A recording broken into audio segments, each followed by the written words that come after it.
किसे प्रणाम कर रहे हैं देवर्षि नारद? नारायण नारायण, भक्त अपने भगवान के अतिरिक्त किसे प्रणाम करेगा शनिदेव? यहाँ तो मेरे अतिरिक्त और कोई नहीं है नारद। क्या देवताओं के ऋषि नारद ने शनिदेव को अपना भगवान स्वीकार कर लिया? नारायण नारायण, ऐसा महान भ्रम शनिदेव को शोभा नहीं देता।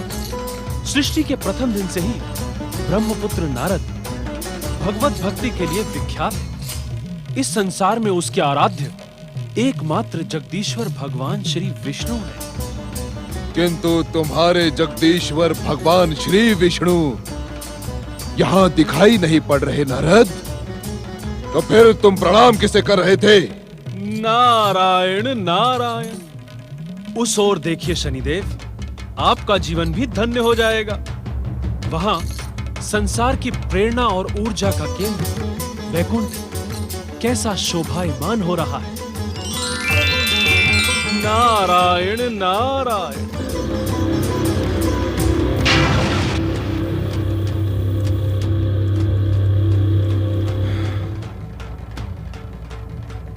नारद, मुझे भ्रमित करने का दुस्साहस ना करो। अब नारायण नारायण, क्रोधित क्यों हो रहे हैं शनिदेव? मैं तुम्हारी चतुराई से भली भांति परिचित हूं नारद। तुम्हारे को अपनी चतुराई से भ्रम में डाल देते हो, परंतु तुम्हारा ये नारद लीला का नाटक शक्तिशाली शनि को भ्रम में नहीं डाल सकता। नारायण नारायण, अहंकार की कुदृष्टि से वैकुंठ दिखाई पड़ेगा भी नहीं। ना ना ना नारद ना। शनिदेव शनिदेव, मैं आपका स्वर भली भांति सुन रहा हूं। अपने सप्तम स्वर को कष्ट न दे।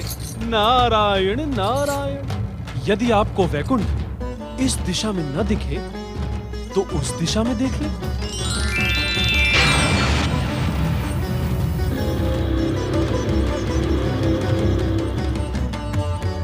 उधर भी न दिखे तो इधर देख ले।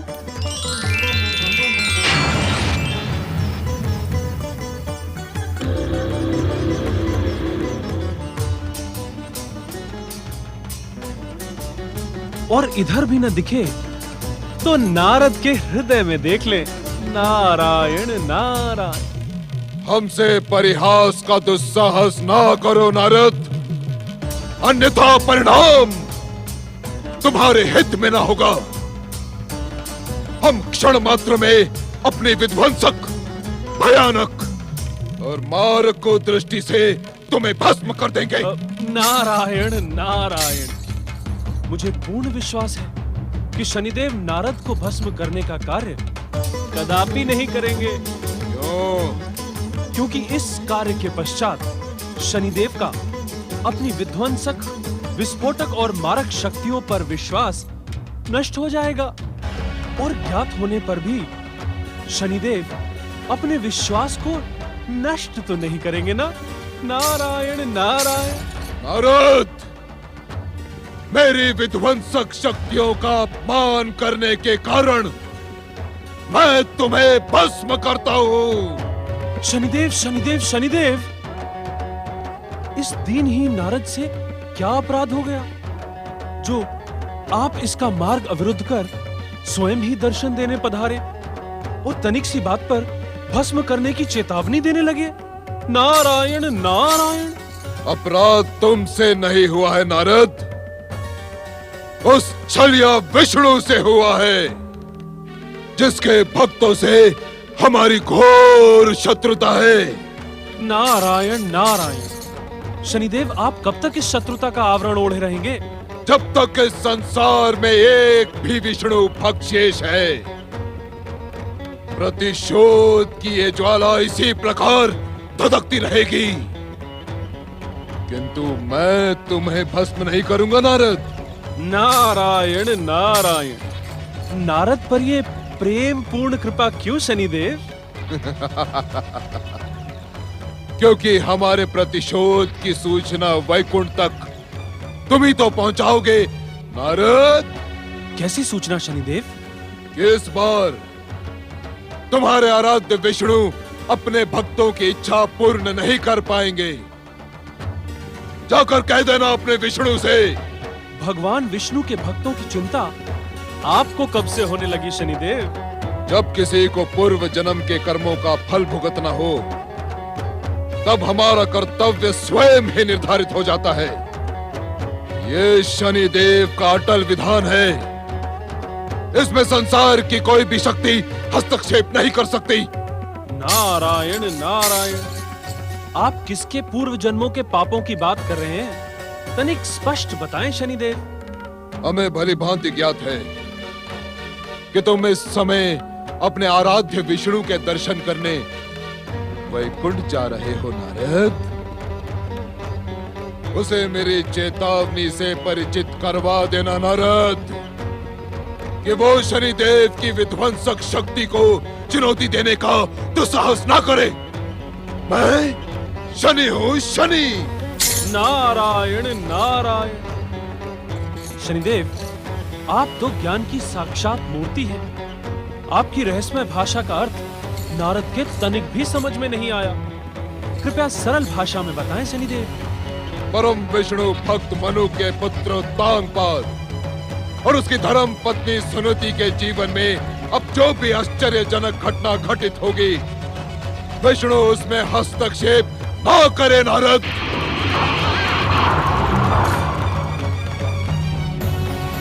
नारायण नारायण।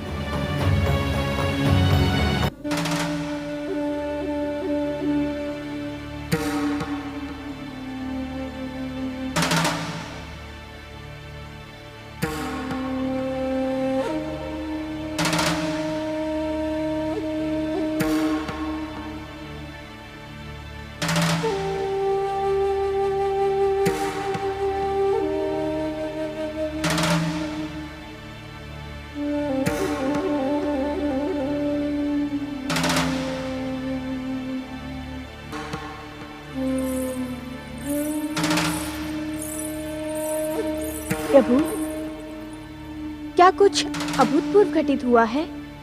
महादेवी, इस संसार में जो कुछ भी नया होता है वो अभूतपूर्व ही होता है। जगत पालक जगदीश्वर श्री विष्णु के जगत में ऐसा नया क्या घटित हो गया? महादेवी, सृष्टि का हर पल नया ही तो है। वो जीवन में घटने वाली हर घटना का नया संकेत ही तो लेकर आता है। हर नया पल नए कर्मों का निर्धारण करता है महादेवी। ये मेरे प्रश्न का उत्तर नहीं है स्वामी। महादेवी लक्ष्मी, समाधि अवस्था में ही हमें अपने परम भक्त और जन कल्याण के शुभ चिंतक देवऋषि का स्मरण हो गया। परम भागवत भक्त देवऋषि नारद के स्मरण ने आपको उद्विग्न कैसे कर दिया स्वामी? हम उद्विग्न नहीं है महादेवी, किंतु नारद को मिली चुनौती से गंभीर अवश्य है। नारद को चुनौती? स्वामी, आपकी कृपा से 14 भुवनों में निर्भय होकर विचरण करने वाले, संसार के मित्र और जगत कल्याण की चिंता करने वाले देवऋषि नारद को भला चुनौती कौन दे सकता है? त्रिदेवों से शत्रु भाव रखने वाले सूर्य पुत्र शनिदेव ने हमारे परम भक्त नारद को चुनौती दी है। कैसी चुनौती प्रभु? महादेवी लक्ष्मी, भागवत भक्त नारद कुछ ही क्षणों में यहाँ पधारने वाले हैं। तब उस चुनौती के विषय में तुम्हें स्वयं ज्ञात हो जाएगा। किंतु प्रभु, आपकी गंभीरता का कारण क्या है?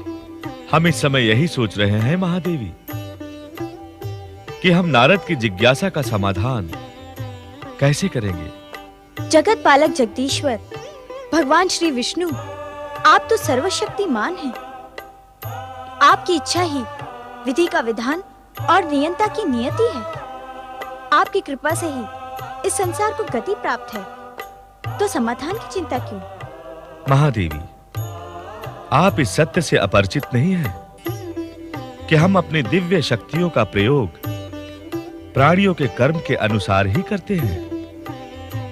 जो व्यक्ति पाप करेगा, दुष्कर्म अथवा दुराचार करेगा, उसे हम पुण्य फल कैसे प्रदान कर सकते हैं?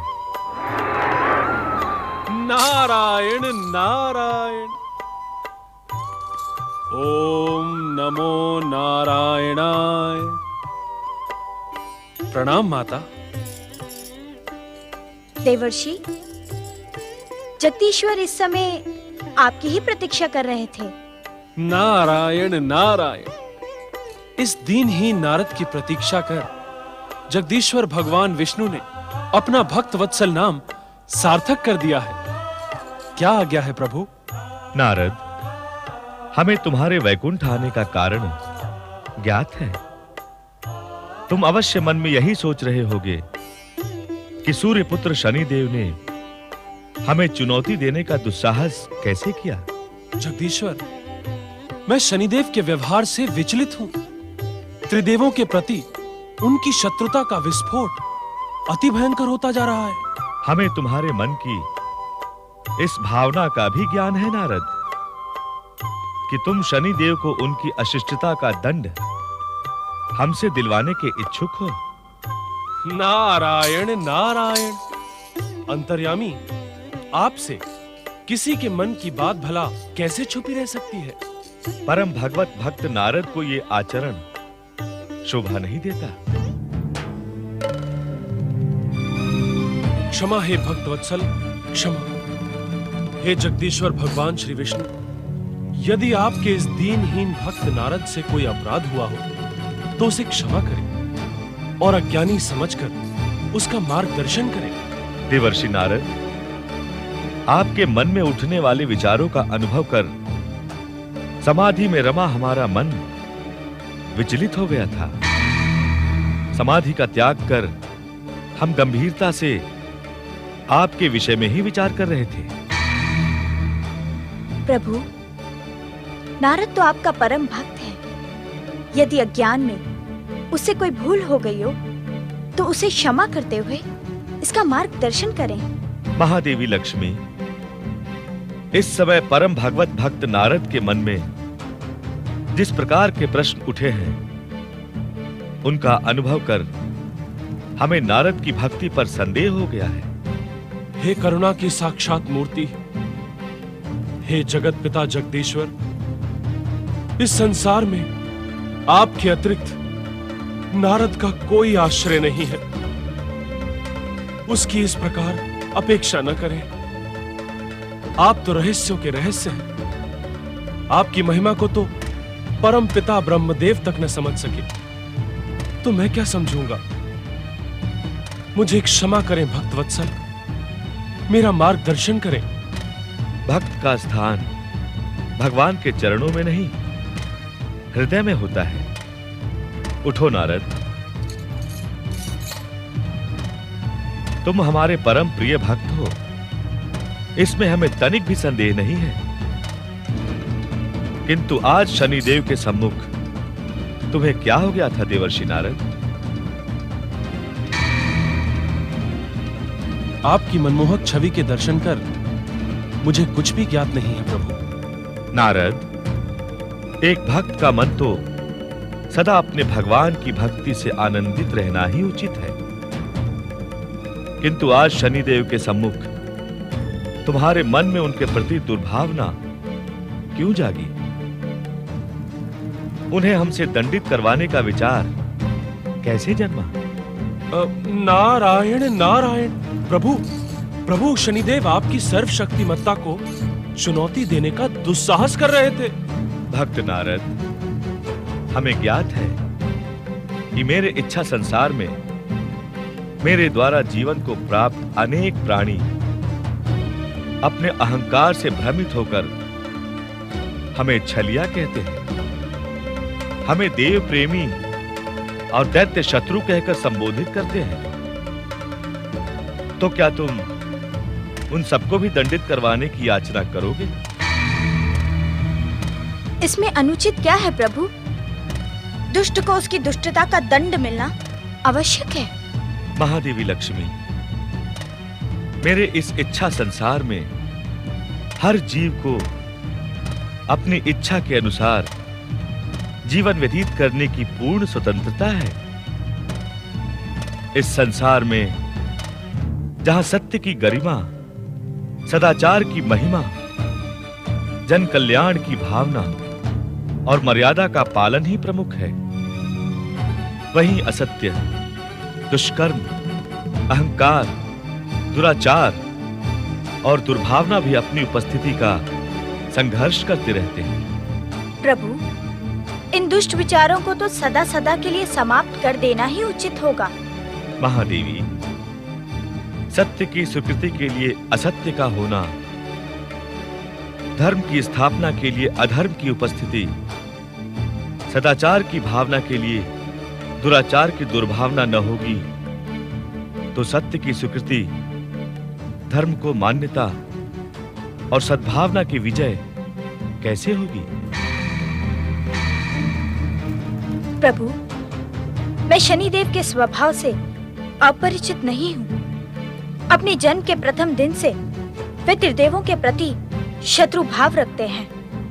जब तब व्रत की महिमा बढ़ाने वाले महासम्मेलन में भी शनिदेव ने अपने पिता सूर्य और त्रिदेवों के अपमान का एक भी अवसर नहीं छोड़ा। महासम्मेलन का स्मरण करवा के आप क्या कहने की इच्छुक हैं महादेवी? प्रभु, त्रिदेवों के शनिदेव के प्रति हर निर्णय से ऐसा प्रतीत होता है कि आप सभी शनिदेव के अहंकार को प्रोत्साहन देते हैं। शनिदेव आप त्रिदेवों की कृपा और दया का अनुचित अर्थ लगाकर संपूर्ण संसार को पीड़ित करते हैं।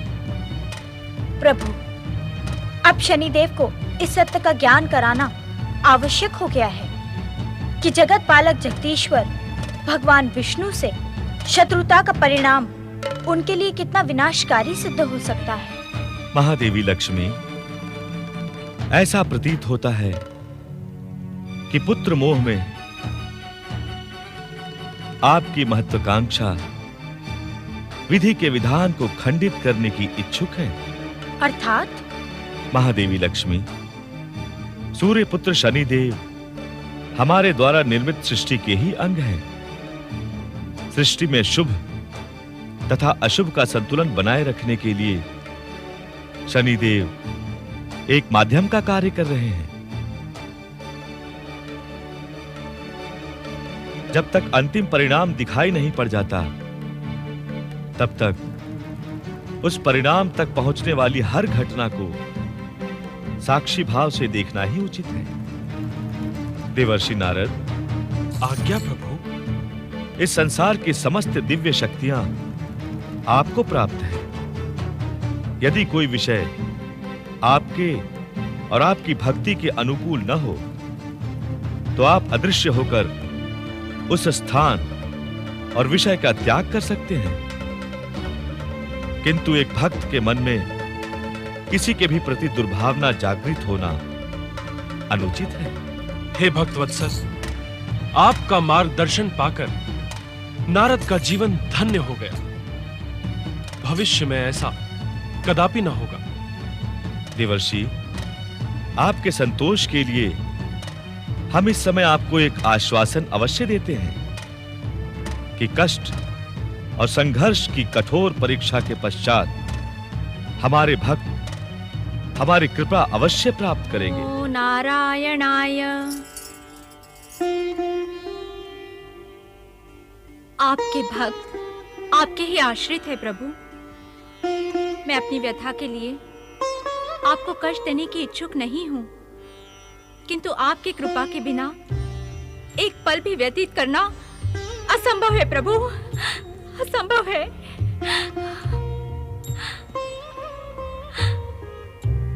हे जगदीश्वर, मुझ अभागन पर कृपा करें। कंपिला देश को युवराज प्राप्ति के लिए मैं अपने स्वामी महाराज उत्तानपाद का दूसरा विवाह कराने की इच्छुक हूँ। मैंने अनेक देशों में गुप्त विवाह के प्रस्ताव भेजे, किंतु पृथ्वीलोक की व्यवस्था के अनुसार कोई भी कन्या दूसरा विवाह करने की इच्छुक नहीं है। ऐसी स्थिति में कंपिला देश को उसका युवराज मिलना असंभव हो जाएगा। कृपा करें त्रिलोकीनाथ, दया करें, दया करें, कृपा करें त्रिलोकीनाथ, दया करें, दया करें।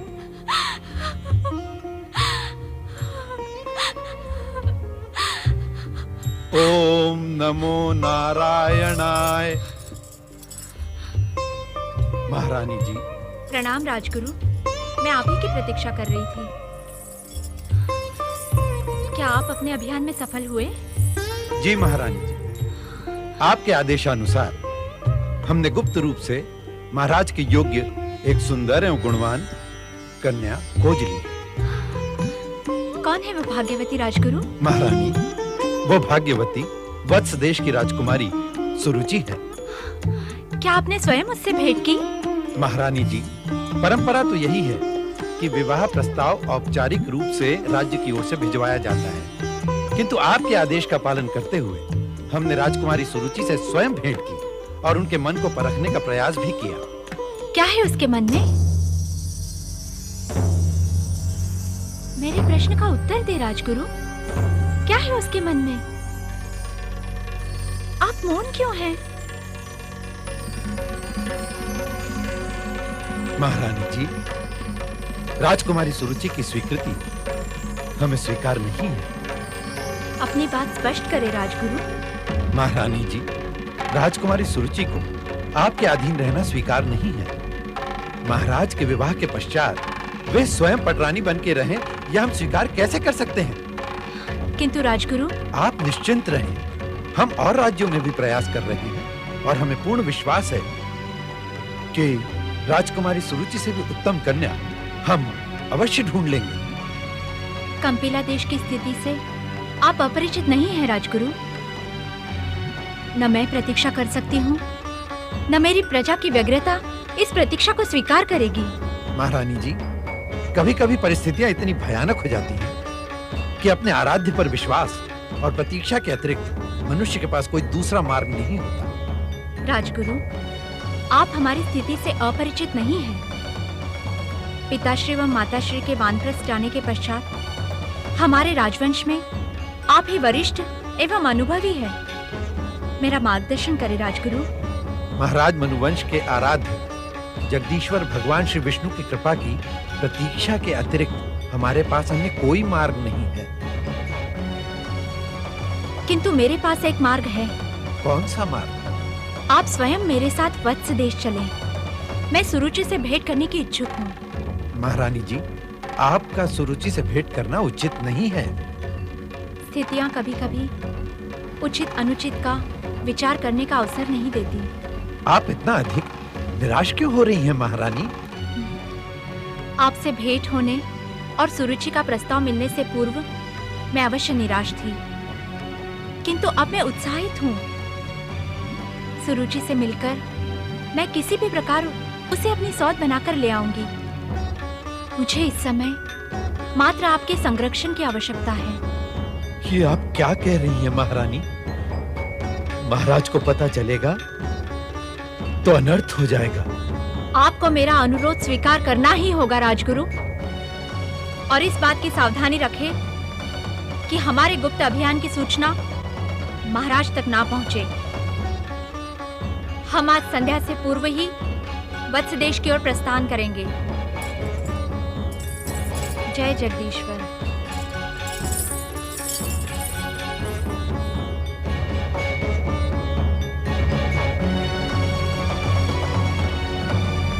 महारानी सुनीति, आप हमारी महारानी नहीं, साक्षात देवी हैं। माँ देवी, मैं आपको प्रणाम करता हूँ। आपके दृढ़ आत्मविश्वास और सदाचार के सन्मुख वत्स देश की राजकुमारी सुरुचि को झुकना ही पड़ेगा।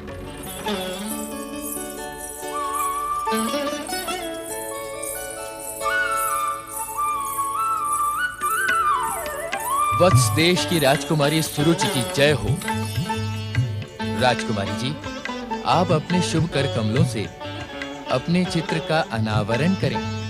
चित्रकार विजेंद्र, हमें पूरा विश्वास है कि आपने हमारे चित्र में अपनी चित्रकला का अद्भुत उदाहरण प्रस्तुत किया होगा। राजकुमारी जी, आप सौंदर्य की देवी हैं। चित्र के माध्यम से आपको साक्षात करना संसार के किसी भी चित्रकार के लिए असंभव है। आपके चित्र में हमने अपने समस्त अनुभवों को उड़ेल दिया है। हमारा प्रयास आपकी प्रशंसा पा सके, ये हमारा सौभाग्य होगा।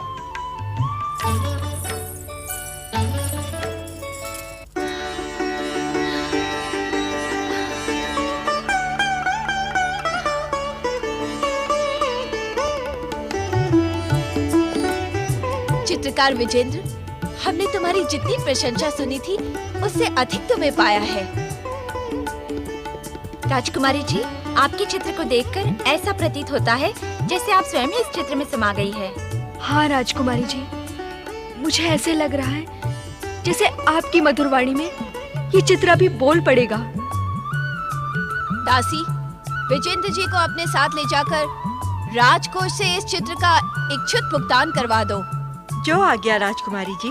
राजकुमारी जी, हमने आपका चित्र किसी लोभ अथवा पारिश्रमिक के लिए नहीं बनाया, अपितु आपकी कृपा और प्रशंसा प्राप्त करने के लिए बनाया है। चित्रकार विजेंद्र, हम वस्त देश की राजकुमारी है।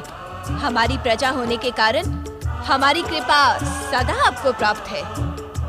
हम किसी से कोई भी वस्तु बिना मूल्य दिए स्वीकार नहीं करते। आप कृपया राजकोष से अपना इच्छुत भुगतान ले लें। जो आज्ञा राजकुमारी जी।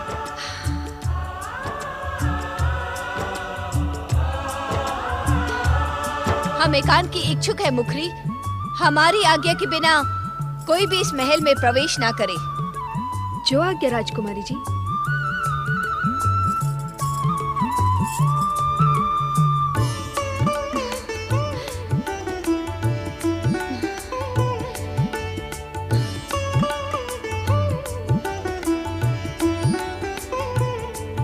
राजकुमारी सुरुचि की जय हो।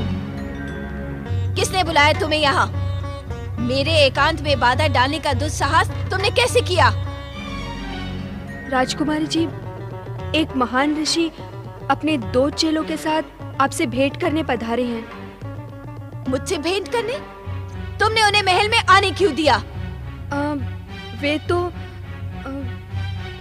तो हर हर महादेव। बम बम भोले। हर हर महादेव। हर हर भोले। हर हर महादेव। राजकुमारी सुरुचि, हम सिद्ध योगी हैं। कहीं प्रवेश करने के लिए हमें किसी की आज्ञा की आवश्यकता नहीं पड़ती। ऋषिवर स्वयं तुम्हें तुम्हारा भविष्य बताने पधारे हैं। इन्हें प्रणाम कर अपना हर दुर्भाग्य सौभाग्य में परिवर्तित कर ले राजकुमारी। हर हर महादेव। प्रणाम ऋषिवर।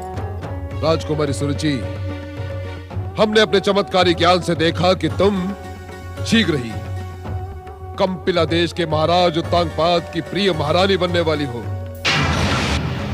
महान योगीराज का आशीर्वाद पाकर तुम्हारा भविष्य और अधिक उज्जवल हो जाएगा राजकुमारी। अब तुम अपने सौभाग्य पर गर्व कर सकती हो कि महान योगीराज तुम पर कृपा करने स्वयं तुम्हारे महल में पधारे हैं। हमारे गुरुदेव तुम्हारे महान हित चिंतक हैं। यदि तुम हमारे गुरुदेव के बताए मार्ग पर चलोगी तो तुम्हारा नाम कीर्ति गाथा के पृष्ठों पर अमर हो जाएगा।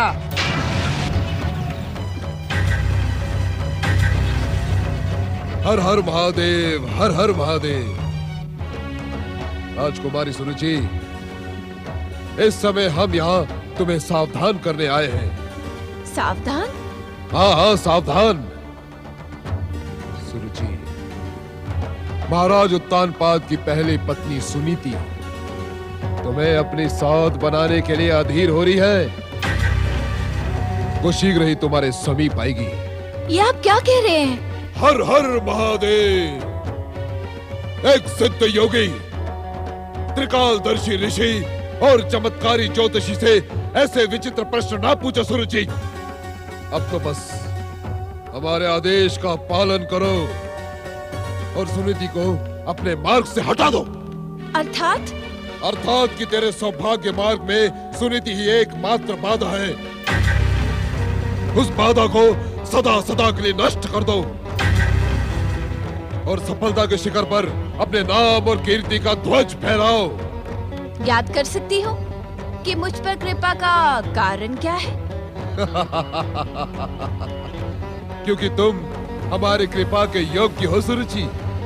ये मेरे प्रश्न का उत्तर नहीं। मैं आपके प्रस्ताव और आदेश को अस्वीकार भी तो कर सकती हूँ। सुरुचि, कहीं तुम्हारा यह दुस्साहस हमारे क्रोध का कारण न बन जाए। क्रोधित न हो ऋषिवर, ये हमारा दुस्साहस नहीं, अपितु अपने भविष्य को ज्ञात करने की उत्सुकता है। तुम्हारी उत्सुकता और अहंकारी स्वभाव से हम भली भांति परिचित है सुरुचि।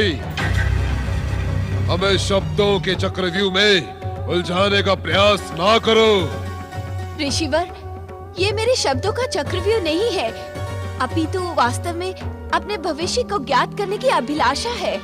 तुम्हारा भविष्य उत्तांगपाद की दूसरी पत्नी के रूप में अटल है सुरुचि।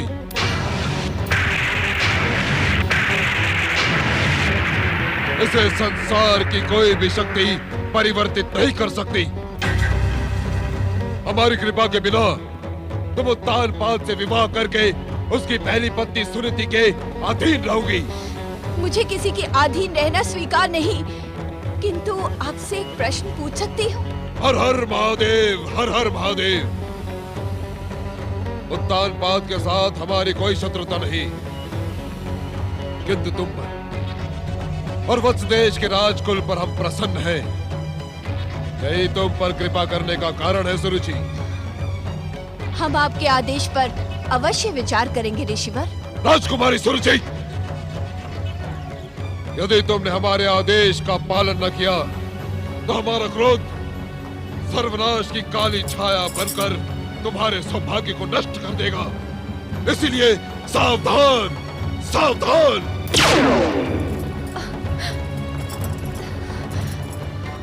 सत्य क्यों नहीं कहती कि महारानी सुनीति कहाँ है? हम सत्य कह रहे हैं महाराज। महारानी जी एकाएक तीर्थ यात्रा पर चली गई। असत्य, असंभव। हम महारानी के स्वभाव से भली भांति परिचित है। विराज के उद्यान तक में तो बिना हमारी आज्ञा के गमन नहीं करती, फिर तीर्थ यात्रा पर कैसे चली जाएंगी?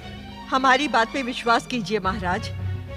हमें महारानी के तीर्थ यात्रा गमन के ही संकेत प्राप्त हुए हैं। हमें इससे अधिक कुछ याद नहीं। हमें क्षमा करें महाराज। आज्ञा महाराज। क्या तुम्हें भी महारानी सुनीति के विषय में कुछ भी ज्ञात नहीं? वो तीर्थ यात्रा पर गई है, इससे अधिक कुछ नहीं। महामंत्री सुदत्त को शीघ्र हमारे सन्मुख उपस्थित किया जाए। क्षमा हो महाराज। महामंत्री जी राजधानी में नहीं हैं, प्रजा का निरीक्षण करने गए हैं। एकांत!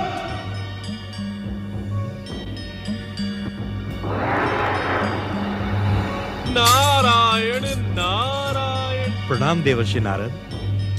इस समय आपने मुझको दर्शन देकर महान कृपा की है। आप सदा ही हमारे कुल पर कृपालु रहे हैं। नारायण नारायण। आप तो दिव्य ज्ञानी हैं देवर्षि। कृपया बताएं कि हमारी महारानी सुनीति इस समय कहाँ गई हैं? हम उनको लेकर व्यथित हो रहे हैं देवर्षि। नारायण नारायण। महाराज उत्तानपाद, मैं दिव्य ज्ञानी से अधिक अपने आराध्य जगदीश्वर भगवान विष्णु का भक्त हूँ। उनके इस इच्छा संसार में ऐसा कुछ भी घटित नहीं होता जो उनकी इच्छा के विपरीत हो।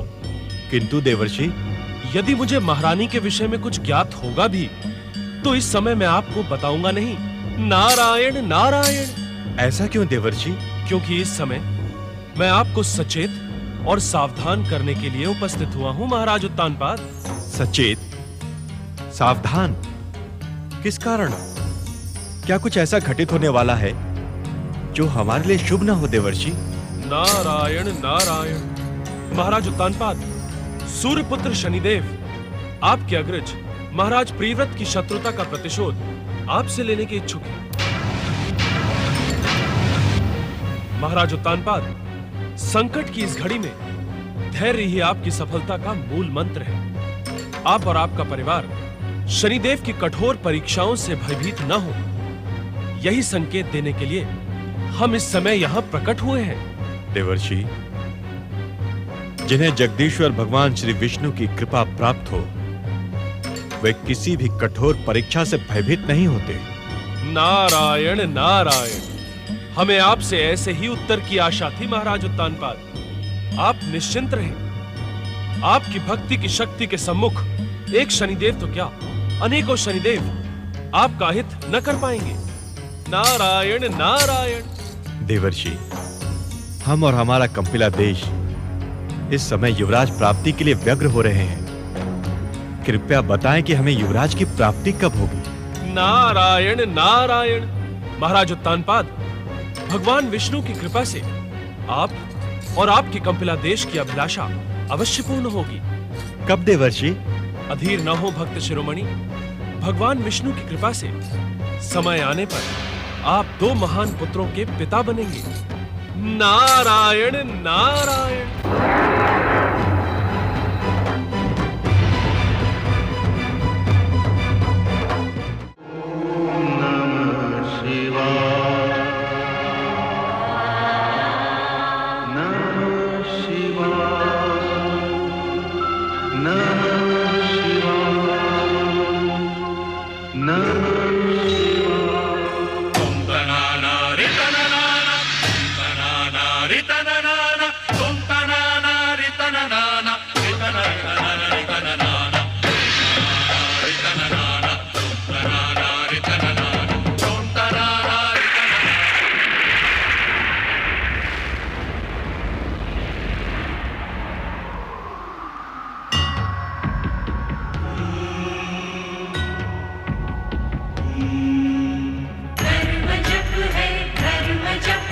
मनन है कृतिकार का, तप ही साधन तप ही कारण, जीव के उद्धार का। व्रत है तृप्ति, व्रत है निष्ठा, दर्श है ओंकार का, दर्श है ओंकार का।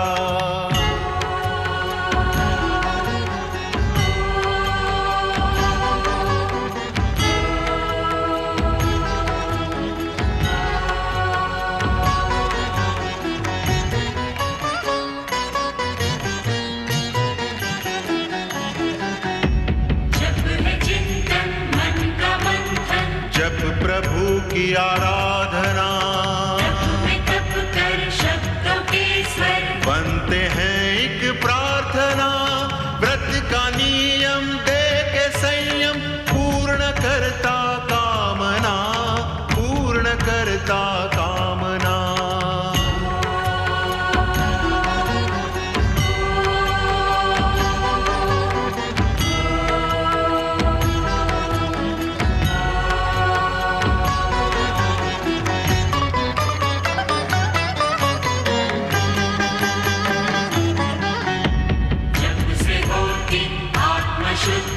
होती निर्मल भावना, तप का प्रभु शरण में, नम्र सी एक वंदना। व्रत के तप से